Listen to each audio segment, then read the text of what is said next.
कि supreme court के द्वारा दिनांक 11 दिसंबर 1995 के द्वारा एक निर्णय आया है कि हिंदू शब्द एक अमर्यादित शब्द है, जिसके विषय में मैं आपको पॉइंट वार बताना चाहूँगा। हिंदू नाम का कोई धर्म नहीं है, बल्कि यह शब्द गाली गलौज करने में इस्तेमाल किया जाने वाला शब्द है,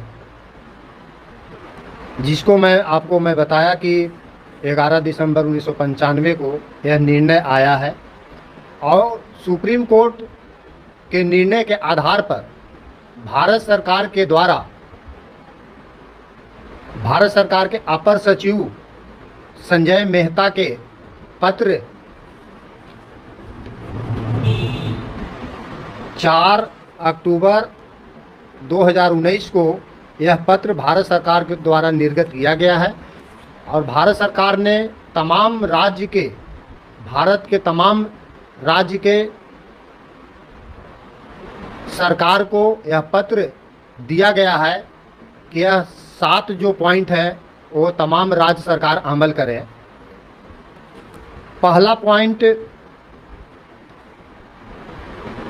यह है कि माननीय उच्च न्यायालय के दिनांक 11 दिसंबर 1995 के तहत सरकार ने अनिवार्य किया है। दूसरा पॉइंट है, हिंदू एक धर्म नहीं, यह गाली गलौज का एक शब्द है। सार्वजनिक स्थान की अभिव्यक्ति और प्रदर्शनी में शिवलिंग यानी पेनिस एक अनुपस्थित शब्द है, इसको हमें उच्चारण नहीं करना चाहिए। तीसरा पॉइंट है, भारत सरकार गृह मंत्रालय सभी राज्य सरकार केंद्र शासित प्रदेशों के प्रशासनों को निर्देश दिए गए थे कि वे हिंदू शब्द से बचे। प्रशासन से यह भी अनुरोध किया गया था कि विभाग के नाम पर जो धर्म के समग्र प्रभार में है वो शब्द हिंदू का उपयोग नहीं किया जाना चाहिए। समस्त को नमस्कार। ख्रीष्टर प्रिय भाई एवं भनी माने आपन प्रत्येक को आउ गोटे वीडियो को मुझे स्वागत करुचे। आज वीडियो आम जानिबा सुप्रीम कोर्टर निर्देश अनुसार सुप्रीम कोर्टर तार निष्पत्ति अनुसार घोषणा अनुसार हिंदू शब्दर अर्थ कौन।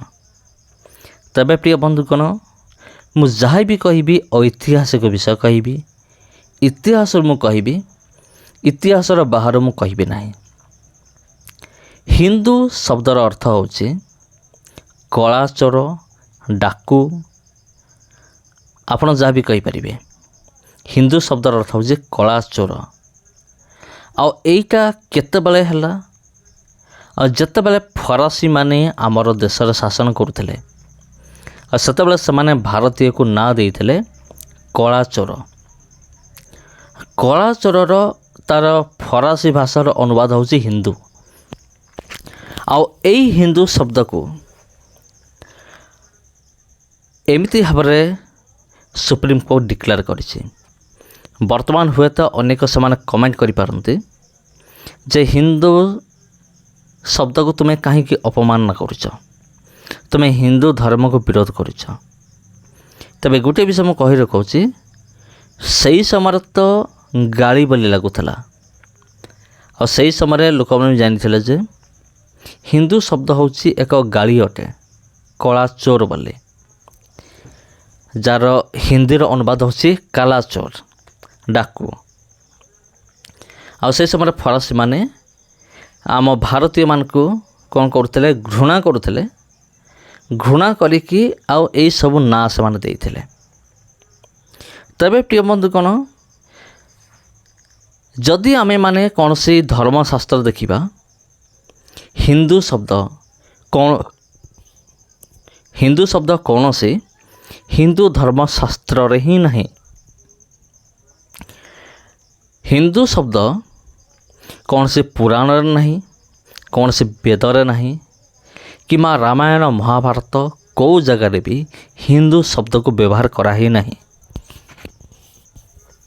जदि आपण भावुचंती हिंदू शब्द को व्यवहार करा जायछि हिंदू धर्मशास्त्र रे, तेबे आपण मते रेफरेंस देखांतु केउठी हिंदू शब्द लिखा जायछि आ रेफरेंस देखांतु। और जदि आपण रेफरेंस देखेबे ए वीडियो को ही मु वर्तमान डिलीट कर देबी।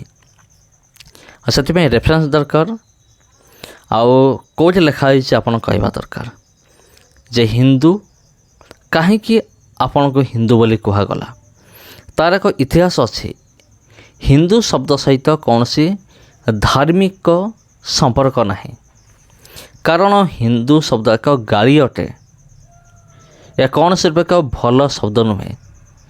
किंतु आमर पूर्वज माने जो ब्राह्मण माने से माने एमिति आम मान को कर देइचंती जे हिंदू शब्द आमको एक गर्व भलिया लगुचे, किंतु एक्चुअली हिंदू शब्द एक गर्वर विषय नुहे, एक गाली अटे।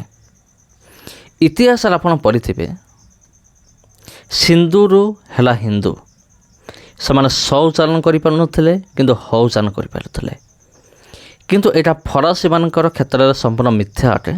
कहीं ना फरासी ए शब्द देखु स शब्द रही अच्छे, तेणु से समय फरासी माने स शब्द उच्चारण करि पारुथिले। आ जदि उच्चारण करि पारुथिले से माने सिंधु भी उच्चारण करि पारुथिबे निहाती भाବରେ। आउ हिंदू याकु लुचेई कि रखा जाइछि आमानक पाखरु, जेपरि कि हिंदू धर्म रे कोनसी आँच जेपरि न आसे। सेतिपई प्रिय बंधुगण, हिंदू कौन सिर्फ एक धर्म नुहे, यह एक गाली अटे। जेमती जने जन को खरा भाषा गाली दिए, जमती सेमती डाकुबा कला चोर। जदि आपण प्रमाण चाहते फरासी मानक डिक्शनरी आपण पाई परिबे। आपण गूगल सर्च करंतु और सेठी भी आपन को मिल जाई पारे हिंदू शब्दर अर्थ कौन, हिंदूटा क्यों शब्द। हिंदू कौन से एक भारतीय शब्द नुहे, हिंदू हूँ एक फरासी शब्द, फरासी मानकर शब्द अटे। तेबे प्रिय बंधुगण, एपरी अनेक विषयगुड़िक रही अछि, अनेक अंधविश्वास रही अछि। आजिकाली जत सब हिंदू धर्मशास्त्र रही अछि सेगुड़िकरे अनेक प्रकार माने मनगढ़ा कहानी सब पूरा होइछि। माने एमिति वर्णना करा जाइछि जेपरिक ता सत्य अटे, जेपरिक से बहुत बड़ सत्यता रही अछि, किंतु तार कौन से ऐतिहासिक प्रमाण नहीं।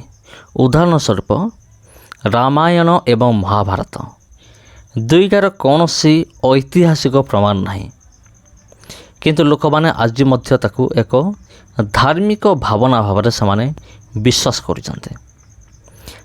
तेबे मोर कहबार अर्थ यह नुहे जे मु कौन सी धार्मिक विषय को आघात करुचे, सेटा नुहे। मु ऐतिहासिक विषय को मु उपस्थापना करुअछि। आपण जेकोसी धर्म को मानतु, मोर किसी जाय आसे नहीं, कारण आम भारतर संविधान प्रत्येक को स्वतंत्रता देइछि। सेमाने निज इच्छा अनुसार कौन भी धर्म को सेमाने मानि पारिबे, निजर धर्म को सेमाने परिवर्तन करि पारिबे निज इच्छारे। सेति मते मोर कौन से विषय मोर कहिबार नहीं। आपण जहाको मानुचंती मानतु, आपण जे कौन से धर्म को जाऊँ जातु, कि मो ऐतिहासिक विषय को उपस्थापना करुअछे। तबे प्रिय बंधुगण, आपण मान प्रत्येक को प्रभु जीशुख्रीष्टर मधुमय नाम रे मोर आंतरिक नमस्कार।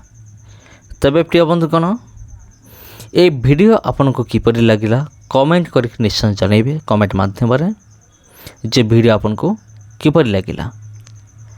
आउ ये वीडियो को निश्चित भाव शेयर करेंगे अन्य मान को। जदि आपन को वीडियो भल लगे तबे मोर अनुरोध ए वीडियो को आपन शेयर करंतु।